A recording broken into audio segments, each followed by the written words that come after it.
दोस्तों, आपको यह सच्ची कहानी नहीं पता जो हम आपको आज बताने जा रहे हैं। ये एक भूतिया गुड़िया की असली कहानी है। आपने आज से पहले जो भी भूतिया गुड़िया की कहानी सुनी होगी वो सब असली नहीं होगी, लेकिन जिस गुड़िया के बारे में हम बात करने जा रहे हैं वो आज भी इस दुनिया में है। इस गुड़िया का कोई भी अपने घर में नहीं रखना चाहता। इसकी वजह जानकर लोगों की रूह कांप उठती है। संभव है कि आपने किसी हॉलीवुड हॉरर फिल्म में भी इसके बारे में देखा सुना होगा। कहा जाता है कि असली कहानी कुछ और है। दरअसल इस गुड़िया को भूतिया इसलिए कहा जाता है क्योंकि माना जाता है कि ये गुड़िया जीवित है। फिल्म एनाबेल क्रिएशन में इसके बारे में जो दिखाया गया है वो इस गुड़िया की कहानी से अलग है। नमस्कार दोस्तों, स्वागत है आपका हमारे चैनल फिनोमिनल फैक्ट्स में। तो चलिए शुरू करते हैं।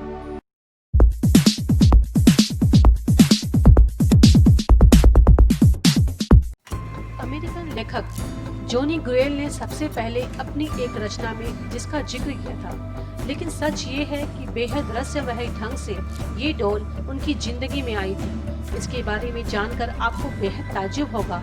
दरअसल बात उस वक्त ये है जब लेखक जॉनी ग्रुएल बच्चों के लिए एक किताब की श्रृंखला की रचना करने जा रहे थे। उन्होंने रेजड़ी अन्य सीरीज नामक एक किताब के साथ एनाबेल डॉल को मार्केट में लॉन्च किया।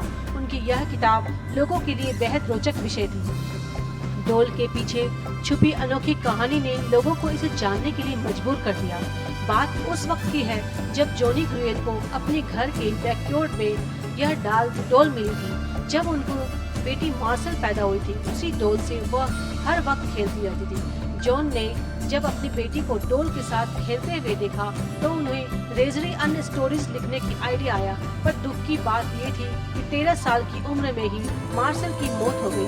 उसकी मौत के कारण संक्रमित टीका बताया जाता है। मार्शला की मौत के बाद जब रेजरी अन्य स्टोरेज को मार्केट में लाया गया तब उस डॉल को मॉडल भी बुक के कवर पेज पर छापा गया। ये मार्शला का श्रद्धांजलि देने के कारण ही लॉन्च किया गया था। पर हैरानी की बात ये थी कि मार्शला की मौत के बाद असली एनाबेल डॉल जिससे मार्शला खेला करती थी वो अचानक घर से कहीं गायब हो जाती है। जिस रहस्यमय ढंग से ये डॉल उस घर में आई थी, ठीक वैसे ही वह वहाँ से लापता हो गई थी। किसी को नहीं पता था कि वह गुड़िया कहाँ गई। मार्शला ने उसके बारे में पता लगाने की काफी कोशिश भी की, लेकिन उसका पता नहीं चला। और फिर एक दिन वो असली डॉल एक एंटीक शॉप में मिला। ये बात है साल 1970 की। एक नर्सिंग स्टूडेंट जिसका नाम था डोना, उसकी माँ ने डोना को ये डॉल गिफ्ट की, लेकिन डोना ने डॉल को पाने के बाद से ही उसने कुछ अजीब चीजें नोटिस की। डोना ने देखा कि डॉल अपने आप ही पोजीशन चेंज कर रही थी। कभी कभी डोना डॉल को एक रूम में रख के कहीं बाहर जाती थी तो वापस लौटने पर वह डॉल उसे वहाँ नहीं मिलती थी। तलाशने पर उसे वह गुड़िया घर के किसी दूसरे कोने में मिलती थी। एक दिन डोले ने कमरे में लौटने के बाद देखा कि डॉल के हाथ पीठ पर खून के धब्बे लगे हुए। वो दहशत भरा ये नजारा देखकर पूरी तरह कांप गई। डोना को समझ आ गया था कि उसके साथ कुछ बुरा हो रहा है। उसके बाद डोना ने फौरन पैरानॉर्मल एक्टिविटी एक्सपर्ट एड और लोरेन को बुलाया। एड और लोरेन ने जब पाया कि यह डॉल भूतिया है तब डोना और ज्यादा डर गई। उसने उस गुड़िया को वहाँ से ले जाने के लिए कहा।